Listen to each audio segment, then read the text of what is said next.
Captain. Incoming message. My name is George, and I'm Jeff.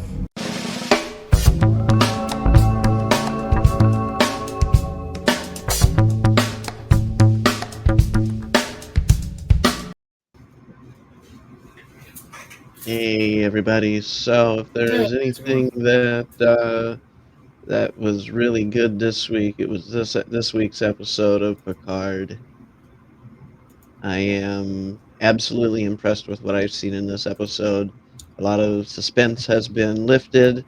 We definitely saw Moriarty. I think he could have used more screen time, but We've gotten more screen time.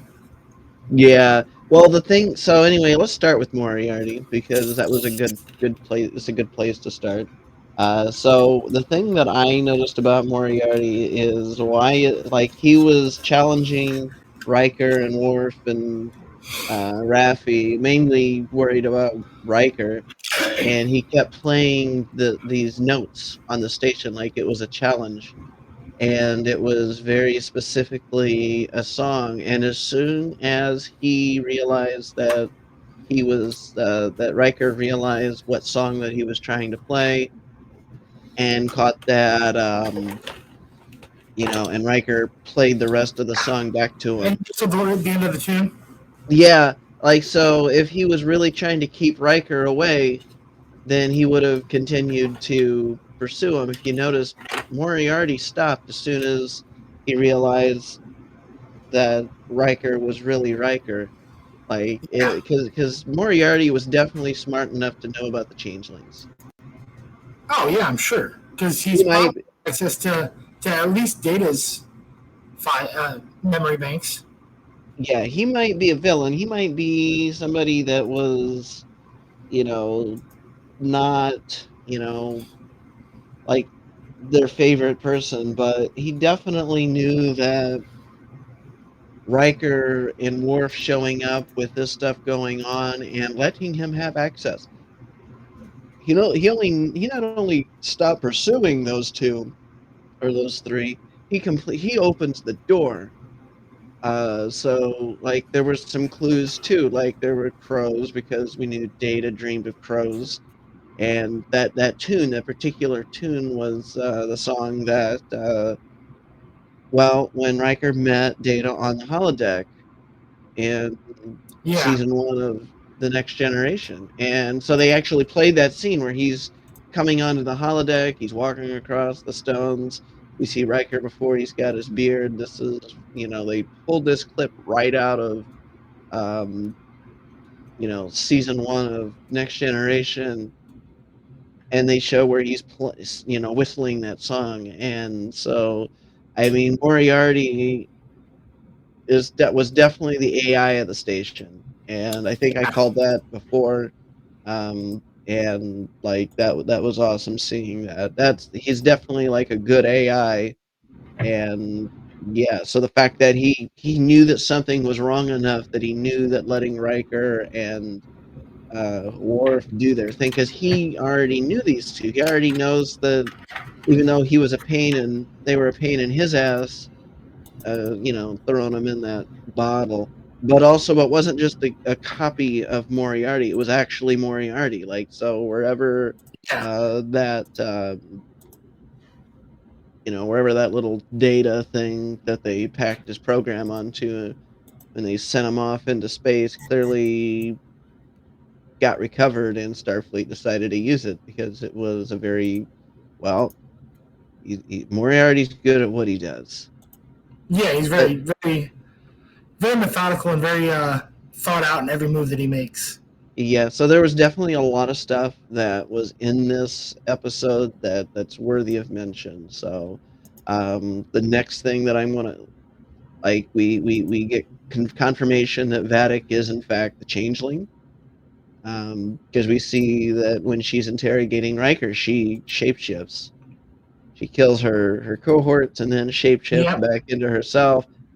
That was really interesting. Let's see here. What else did they do? There's all the ships at the Starfleet Museum, which I have screen grabs. I'm going to see if I can't put some of these up on the screen. You can hear me, right? Yeah, I can hear you. Okay. But everything sounds good. Yep. But yeah, so there were definitely the ships. They're like I got one, two. I probably got about a dozen or more screen grabs of the the Starfleet Museum, the ships that were there. Speaking of the museum, LaForge was pissed when he found out that this mess involved his daughter. Yeah. Yeah, so like LaForge was growing soft. So this is a case of like as people get older with kids, and I think we Yeah, could. first Worf, now LaForge. Well, yeah, well, I don't know so much about Worf going soft. Worf never really softened up to be a dad, but he just kind of did the dad thing and did the warrior He thing. But literally like, said he prefers the path of the pacifist now. yeah, but that's because he's old, not because he's a father. Now, LaForge, on the other hand, was pissed off because Picard was trying to, because Picard did what he did, and like LaForge doesn't want to recognize and accept. It took his daughter to put him in his place. It took Sydney to put him in his place to say, "Look, I'm doing everything you You did taught this me." exact same thing. It's like you did this when you were on the Enterprise. You taught me that the crew is your family because he's like, oh well, think about your family. Oh well, he's like, well, the crew isn't your family, and she goes, no, they are. You taught me that. Like, and then called him Yeah. out for being a coward. Like that was crazy. So that was Yeah, definitely gave him a dose of his own shit. yeah. And so now what was fucking crazy was stealing the The cloaking cloak device out of the off of HMS the Bounty. HMS. Yeah, so Yeah. I'm gonna put up a bunch of these. Was it off of the Bounty or was it off of the Warbird? It was off of the Bounty. That's the bird of prey. Oh yeah, that's what I meant. The bird of prey. Yeah. So, but yeah, let's go through some of these screenshots here because I really want to show For some of some reason, these. I was thinking they said a Warbird, like a Klingon Warbird, or whatever it's called.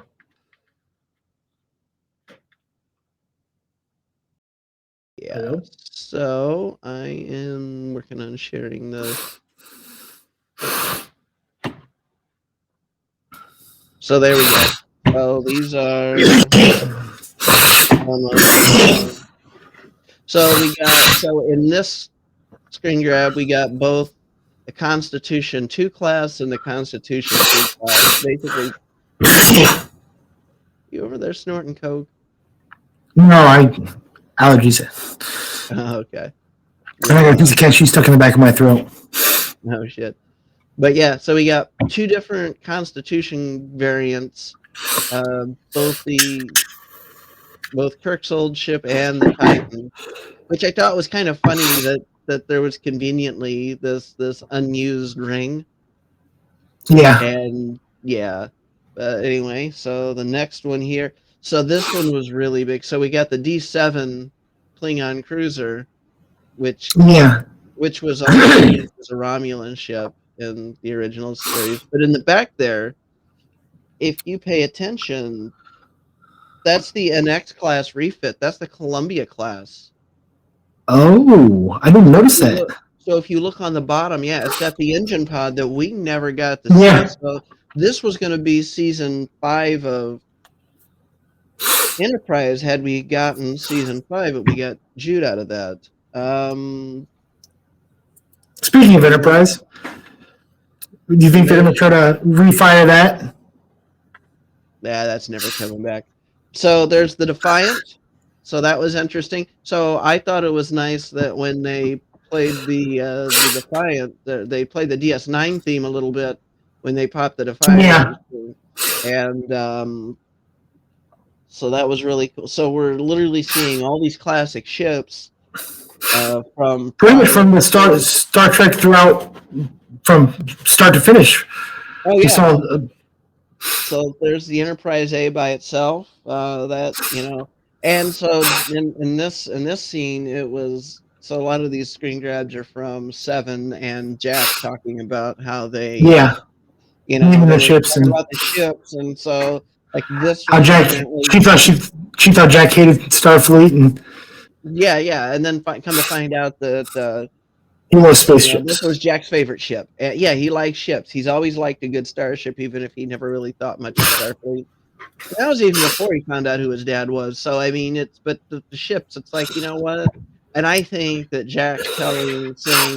I think them having Jack say the line that this is his favorite ship. It was intended to, well, speak to fans. I really Well, think. that in the scene where him and Jean Luc are talking, and he flat out says that his mother is to blame for him not having a father. Exactly. He knew that his mom was keeping him away from his dad. And also while we're on the subject, it's like finding out that Jack also has aromatic syndrome. That explains Yeah, all the weird things that he's going the through. So now, hallucinations and so now that we're seeing that, it's like now we know that this was something Picard went through before he got his synth body. So let's see here. So that there was one screen grab that didn't go over as well. Fire shot's a nice tool, but if you hit the wrong button, it grabs everything on the web page. Anyway, so there's the HMS Bounty. I got a couple screen grabs of it, but this one, like, I was really shocked. Like, not that shocked, but I was still surprised when I first saw it, realizing just how thorough they were in this episode to include all like the important ships from Star yeah, Trek history. Like they have all sort. Yeah, that's why I grabbed so many screen grabs of these ships of the museum, just because it's really significant to see what they included. So there's a better view of the HMS Bounty.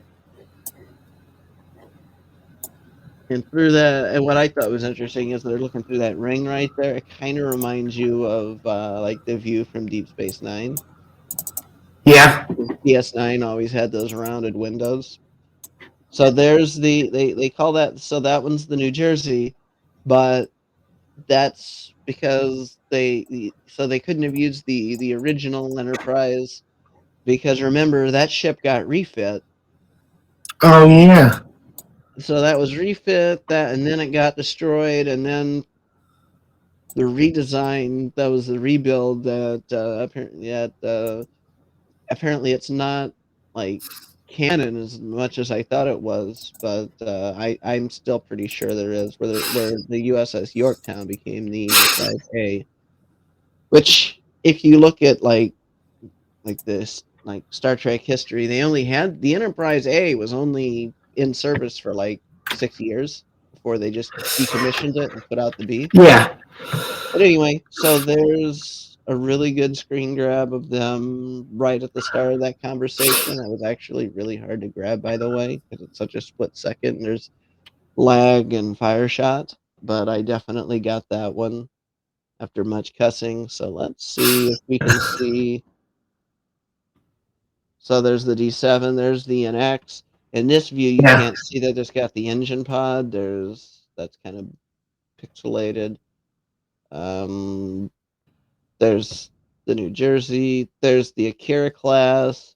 There's an Excelsior class ship that might be the Enterprise B. Let's see if we can get if one of these screenshots shows more. Okay, so let's take a look here. So there's a Romulan slash Klingon bird of prey, Yeah. which in recent iterations of Trek, they portrayed that as only a Romulan ship. Um, I can't tell what that is. There's the Klingon bird of prey. So this is most likely the meant to be the Romulan bird of prey. Okay, fine. Um, can't really see that one. That looks like the Stargazer, or at least a Constellation class ship. I mean, we know it's not Captain Shaw's old ship, because that got destroyed at Yeah. Wolf 359. I think it was so that ship is most likely either the Stargazer itself, or it's that other Constellation class ship that they used for war games in that episode where the Ferengi thought that that ship held something important. But I suppose it could be either or because it's at the museum. Both ships had Yeah, great both were significance. And both were significant enough that having a Constellation class starship was definitely important. Okay, another view. Let's see if we can see. So there's the Akira class there. I'm 90. So it's definitely an Excelsior class. There's the Voyager right there. There is the Nebula class ship. It was probably the Farragut, which was weird. So they when they were designing a lot of these ships, they reused a lot of assets, and so they took yeah, the saucer section of the Enterprise D, they recreated it, and they gave it this weird little engine pod in the back rather than a star drive section. But it clearly yeah. makes for a cool design. There's I think Voyager, it really was. good. Really, so in this scene when they were going through talking about the different ships, what I thought was really, really nice was the touch of nostalgia from Seven, like she was talking about, Yeah, like how this ship meant to her. Um, and so they had that conversation, hey, you know, this was your family, and Jack points out, well, you're trying to find your family again. And he goes on to say, we all want connection and blah blah blah. yeah, And she tells him, you really are your father's son. right. Because Picard says stuff like that. Yep. They're both sentimentals. Yep, and that's the end of those screenshots. So yeah, that was I really wanted to go through those ships. That was really important. No, I liked how they did that too. Yeah, so that was definitely huge, huge fan service. This whole episode was Well, probably it's just a more. fan favorite. Yeah, Like, let me throw what? this episode But was more fan service than I've probably ever seen in any Star Trek, and that's saying a lot because Lower Decks is yeah, almost 100% fan service. That show is literally fan service, and it's takes place right in the era of Star Trek that we most fans tend to associate Star Trek with. And so then all of these ships being shown in one place, having yeah. all these significant ships. And it's realistic because they absolutely would have, if this was a real thing, and they physically had those ships to put on for display. Those were all very significant in the Star Trek Oh, universe. absolutely. And and then that android, I can't remember what model it identified itself as, but so it wasn't Data, it wasn't Lore, but yet it was B. There's a bit of B4 in there. Didn't they say it was from all of his personalities were in there partitioned? Yeah, so there were multiple personality partitions. LaForge couldn't figure out who they were talking to. The only way to find out was to ask. And so they had all of, and of course this was a lot for Picard. Picard pointed out, he goes, I've watched Data die twice now. Twice. Yep. Like that's really, really fucked. Yeah, his best friend. Yeah, he literally And the watched Forges him. too for that. Yeah, he literally watched him die twice, and now there's a version of Data that lives in this thing that they were trying to steal. And we thought, well, so we thought, we had speculated that they were after Lore, because Lore is somehow Yeah. still out there. I'm pretty sure he has to be, but they, had figured that, we, but it's not. So what they stole was Picard's actual body for some So they can reason. replicate. Yeah, So they so can look like him. yeah, so what gets me is for some reason, um, when Picard's physical human body died, that they didn't bury it. They didn't. Cremate him, bury him. Yeah. Yeah, like it went straight to The museum. straight to Starfleet Museum. Yeah, so yeah, well, not the museum, the Daystrom Research Center. So what I'm Oh thinking yeah. is, I'm thinking we have Soong to blame for that. Honestly, And um, maybe I wonder if his memory and his knowledge is still inside of there. I don't know. Did they transfer it or did they copy it? his consciousness. I think it would have been a copy. It couldn't have like I don't think they would have deleted it. I don't know how that technology worked. I know they said they transferred it, but it was probably more of a copy process. Yeah. While the brain was still alive, basically doing a download of it. Like it was probably more of a download copy than an actual let's move it and delete it. Yeah. But I think that's probably not what they had in mind. That I want to guess that they were looking to once again clone Picard and because they were after Jack because that was Picard's son, and now they got Picard's body. It's like they've gotta. So, and I think Beverly called it right in the the second episode, where she goes, "They're after Jack because that's Picard's son." That's literally Yep. it. Like this is somebody. Yeah, You he's the know, closest DNA. they kept telling her Picard. they kept telling they kept saying this is a Picard-sized enemy. This is everything about this screams we're after Picard. And Yep. so they literally have Picard. Like there's a synthetic body that exists, but it's like remember technically Picard's dead too. Like Yeah. like he's literally a synth body alive looking at a synth version of Data that's not just an android but like full synth where it with human has organs and blood tissue.